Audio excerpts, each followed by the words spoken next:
آج ہم آئے ہیں بھاولپور یونیورسٹی کے وائس چانسلر ڈاکٹر اطہر محبوب کے ہاں۔ یہ امریکہ کو چھوڑ کر پاکستان کیسے آئے اور یونیورسٹی کو 13,000 بچوں سے 60,000 بچوں تک لے جانے کا سفر انہوں نے کیسے طے کیا۔ میں جب امریکہ چھوڑ کر آ رہا تھا تو میرے پاس اس وقت 1996 میں $36,000 پر ایئر کی آفر تھی۔ اب اگر میں وہاں ہوتا تو کم از کم $1 ملین سے $2 ملین اے ایئر کے درمیان میری سیلری ہو سکتی تھی۔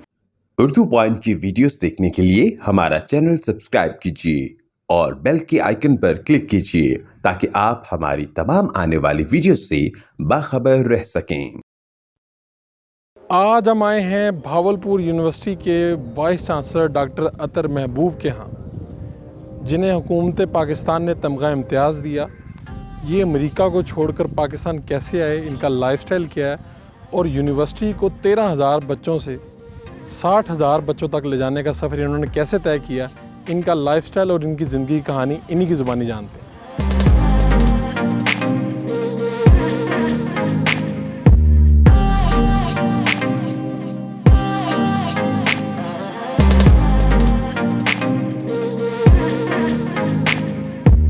انجینئر پروفیسر ڈاکٹر اطہر محبوب صاحب، لوگ تو یہاں سے بیچلر ماسٹر کرتے ہیں اور اعلیٰ تعلیم باہر حاصل کرتے ہیں، آپ کو کیا سوچی کہ آپ امریکہ سے بیچلر ماسٹر کرنے کے بعد پی ایچ ڈی کرنے یہاں پر پاکستان آ گئے؟ بالکل، پہلے تو بیچلرز اور ماسٹرز کی طرف میں آتا ہوں۔ میرے والد صاحب پاکستان ایئر فورس میں ایک آفیسر تھے، پائلٹ تھے، گروپ کیپٹن تھے، اور میرے امریکہ جانے سے پہلے ایک دفعہ وہ ہمیں فرانس لے گئے تھے اپنے ساتھ جہاز اٹلانٹک لانے کے لیے، جب وہ گئے تھے ٹریننگ کے لیے۔ پھر 82 سے 86 تک وہ ایئر اٹیچی تھے ایمبیسی آف پاکستان لنڈن میں، تو اس دوران بھی ہمیں انگلینڈ میں وہ لے گیا، ہمیں وہاں پڑھنے کا اتفاق ہوا۔ تو چونکہ دسترس میں تھا، والد صاحب نے بھی قربانیاں دیں، بڑے بھائی کو پہلے بھیجا، پھر درمیانے بھائی کو، پھر جب میرا وقت آیا انٹرمیڈیٹ کر کے تو والد صاحب نے اپنی جو ان کے پاس سب سے اچھی گاڑی تھی اس وقت تک کی زندگی کی، وہ گاڑی انہوں نے سیل آف کی اور مجھے پہلے سال کے جو فنڈز تھے وہ فراہم کیے۔ تو میں سمجھتا ہوں کہ بیچلرز اور ماسٹرز کے لیے تو میں کریڈٹ نہیں لے سکتا، میں اپنے والدین کو دوں گا کہ انہوں نے ہمیشہ سیکریفائس کی اور ہمیں سپورٹ کیا۔ لیکن اس دور کو دیکھتے ہوئے کہ وہ 1980s کا عشرہ تھا اور پاکستان میں یونیورسٹیز میں ایک ٹرموائل تھا، اسٹوڈنٹ پالیٹکس تھی، حالات اچھے نہیں تھے، لوگوں کی 4 سالہ ڈگریاں 7 اور 8 سالوں میں ہو رہی تھیں۔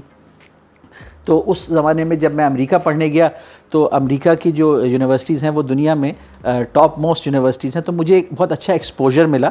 اور امریکہ کا جو نظام تعلیم ہے بیچلرز لیول پہ، تو خاص طور پہ وہاں جنرل ایجوکیشن کو بھی ایکول ایمفیسس دیتے ہیں اور آپ کو اپنے سبجیکٹ کی ایجوکیشن پہ بھی ایکولی ایمفیسائز کرتے ہیں۔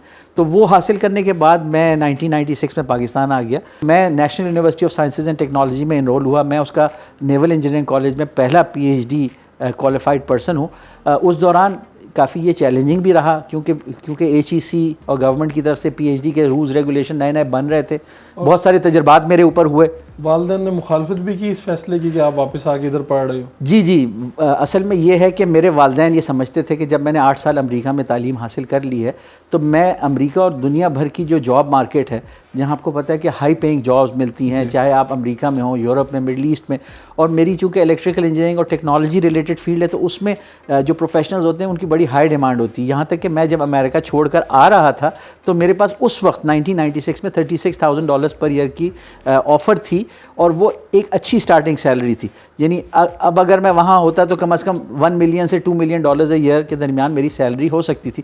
تو والدین تو ہمیشہ بچوں کے لیے جو اکنامک بینیفٹ ہوتا ہے وہ دیکھ رہے ہوتے ہیں۔ تو پاکستان میں بھی جو ٹیکنالوجی کے ایکسپرٹ ہیں وہ تو انڈسٹریل ایریا کی طرف جاتے ہیں، کارپوریٹ کی طرف جاتے ہیں، آپ ٹیچر ہی کیوں بن گئے؟ بالکل، میں ایکچولی بہت زیادہ انسپائر ہوا اپنے 8 سالہ امریکہ کے ایجوکیشن میں کہ وہاں جو ہمارے فیکلٹی ممبرس تھے وہ نہ صرف پڑھاتے تھے بلکہ وہ انڈسٹریل اور ملٹری پروجیکٹس پہ کام کر رہے ہوتے تھے۔ ہماری یونیورسٹی میں بہت ساری لیبس تھیں جو U S army, U S navy, U S air force کے پروجیکٹس پہ کرتی تھیں۔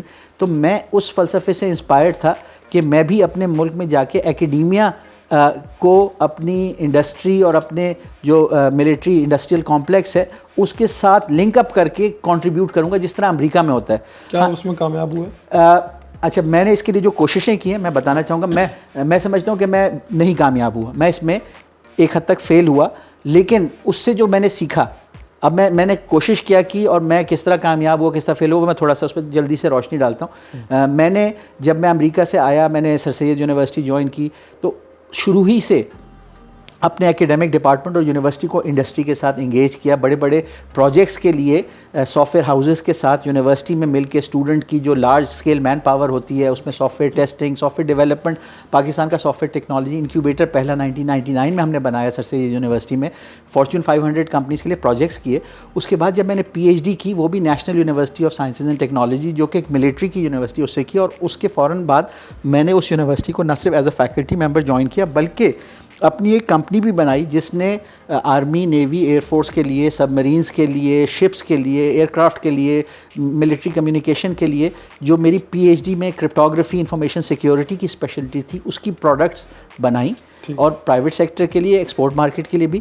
لیکن آپ نے جب پوچھا کہ میں الٹیمیٹلی کامیاب ہوا اس معنوں میں کامیاب ہوا کہ کوئی تجربہ ناکام نہیں ہوتا جب تک کہ اگر آپ اس کے جو نتائج ہیں اسے سبق اگر سیکھ لیتے ہیں کہ جو ریزلٹس ہوتے ہیں وہ زیادہ امپورٹنٹ ہوتے ہیں کسی بھی ایکسپیریمنٹ کے یا انڈیور کے. تو میں نے اس تجربے سے یہ سیکھا کہ ہمارے ملک میں کچھ سسٹمک ایشوز ہیں جس کی وجہ سے نہ صرف میری کمپنی بلکہ ہزاروں کمپنیاں ناکام ہوں گی.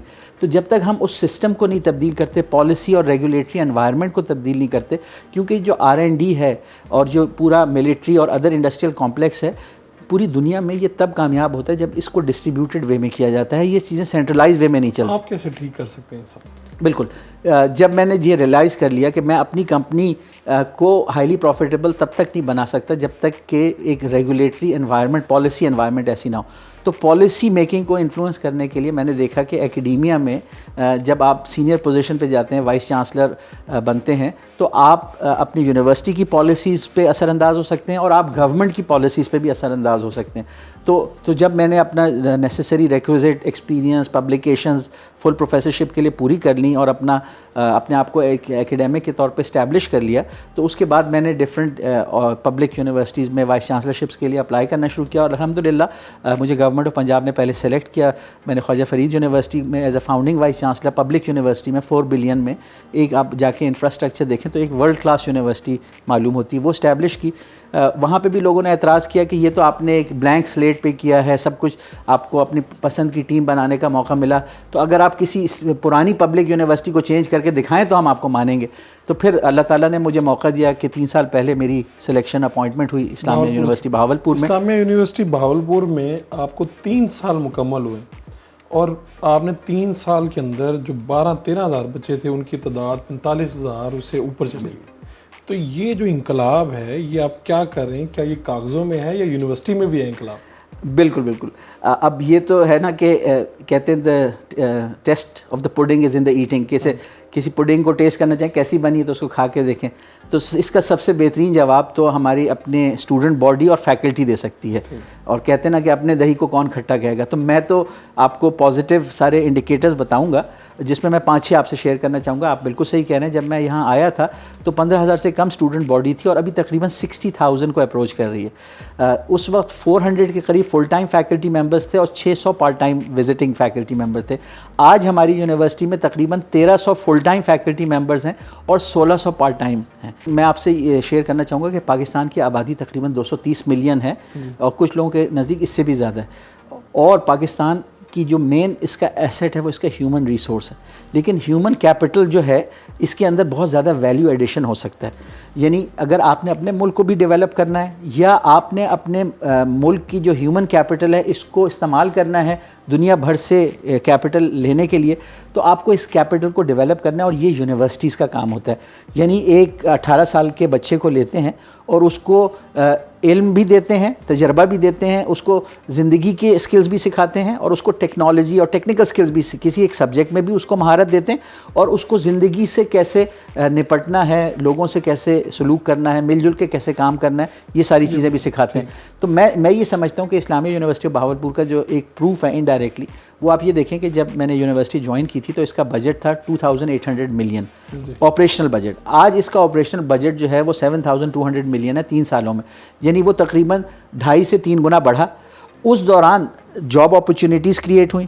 اس دوران آپ یہ دیکھیں کہ ہم اس وقت پورے بہاولپور سٹی کی اکانومی کو جو 7,000 ملین کی ایک سپورٹ دے رہے ہیں کہ یہاں پہ اب جو بچے پڑھتے ہیں تقریباً اس میں 20% جو بچے ہیں وہ ملتان اور ڈی جی خان ڈویژنز کے بچے ہیں.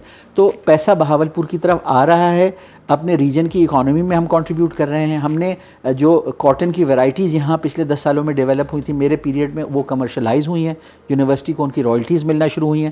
ہم نے ریسنٹلی ایک پروجیکٹ پروپوز کیا ہے گورنمنٹ آف پنجاب کو کہ چولستان میں آئونائزیشن کے ذریعے ہم سال میں جو بارش ابھی 100 ملی میٹر پر ایئر سے کم ہوتی ہے اس کو 400 ملی میٹر پر ایئر تک لے کے جا سکتے ہیں, جس میں میٹ ڈپارٹمنٹ یونیورسٹی نے پروپوز یونیورسٹی نے پروپوز کیا ہے. ایک پروون ٹیکنالوجی ہے جو ہم ایویلیویٹ کر کے آئے ہیں مڈل ایسٹ سے, اور میٹ ڈپارٹمنٹ کے ساتھ ہمارا ٹیکنیکل کولیبریشن ہے, اور ہم نے میٹ کا جو 40 سال کا میٹرولوجیکل ڈیٹا ہے اس کو انالائز کیا ہے کہ چولستان میں 7,000 فٹ کی بلندی پر سال کے 7 سے 8 مہینے جو بخارات ہوتے ہیں, ہیومیڈیٹی وہ 40% یا اس سے اوپر ہوتی ہے. اگر آئنائزیشن سٹیشنز لگا دیے جائیں تو یہاں بارش ہو سکتی ہے, اور اس بارش سے یہ جگہ جو آج سے 4,000 سال پہلے دریائے ہاکڑا کی وجہ سے ایک سرسبز و شاداب ویلی تھی, پھر دوبارہ سے ایگریکلچر کے لیے تقریباً 6 ملین 60 لاکھ ایکڑ میسر ہو سکتے ہیں, جس سے پاکستان کا G D P up to 10% اگلے 3 سالوں میں گرو ہو سکتا ہے, اور $10 بلین سالانہ جی ڈی پی میں ایڈ ہو سکتا ہے. ڈاکٹر صاحب عام تاثر یہ ہے کہ جو وی سی ہوتا ہے کسی یونیورسٹی کا وہ بادشاہ ہوتا ہے, اس کے پاس لامحدود اختیارات ہوتے ہیں. کیا واقعی یہ بات درست ہے؟ میں اس سے ایگری کروں گا کہ ہمارے ملک کا جو نظام ہے اس میں جو پبلک یونیورسٹیز ہیں اس کے وائس چانسلرز کو اختیارات دیے گئے ہیں, اور یہ اختیارات میں سمجھتا ہوں غلطی سے نہیں دیے گئے, ایک مقصد کے تحت دیے گئے, اور اس کا مقصد بیسکلی یہ ہے کہ جو یونیورسٹی ہے اور جو گورنمنٹ یا سوسائٹی ہے اس کے درمیان ایک کووننٹ ہے. کووننٹ کہتے ہیں معاہدے کو, کہ ہم آپ کو اختیارات دیتے ہیں آپ کی یونیورسٹی کی باؤنڈری میں کہ آپ وہ چیزیں ٹرائی کریں, نئے آئیڈیاز ٹرائی کریں, ان کو میچور کریں, اور سوسائٹی کے جو ایشوز ہیں پرابلمز ہیں ان کے لیے سولوشنز پروپوز کریں. تو یہ جو کووننٹ ہے اس کے دونوں پارٹیوں کو اپنا عہد پورا کرنا چاہیے. یعنی ایک طرف جو گورنمنٹ ہے اس کو جو قانون کے تحت وی سیز کو اختیارات دیے اس پہ کام کرنے کا موقع دینا چاہیے, دوسری طرف وائس چانسلرز کو اپنے اختیارات کا استعمال ان مقاصد کے حصول کے لیے کرنا چاہیے جن کے لیے وہ دیے گئے ہیں, کہ ان کی یونیورسٹی گرو کرے, ڈیولپ کرے, اچھی فیکلٹی آئے, اسٹوڈنٹس کو وہ انوائرمنٹ ملے جس میں ہم ان کی نہ صرف ان کو علم دے سکیں بلکہ ان کو وہ سکلز دے سکیں, لائف سکلز, جس کی مدد سے وہ ٹیم ورک کر سکیں, اور پھر جب وہ ٹیم ورک کر سکیں گے تو پھر جو دنیا میں تیزی سے قومیں ترقی کر رہی ہیں ہم ان سے مقابلہ کر سکیں. کہا جاتا ہے کہ جو استاد ہیں اگر یہ ٹھیک ہو جائے تو پورا معاشرہ ٹھیک ہو جائے گا. کیا یہ بات ٹھیک ہے؟ کیا ہمارے استاد میں مسئلہ ہے یا ہمارے اسٹوڈنٹ میں مسئلہ ہے؟ میں 100% آپ کی بات سے متفق ہوں کہ یہ اساتذہ ہی ہیں جنہوں نے ہمیں فیوچر کی ہر طرح کے لوگ بنا کے دینے ہیں, وہ انسان بنا کے دینے ہیں.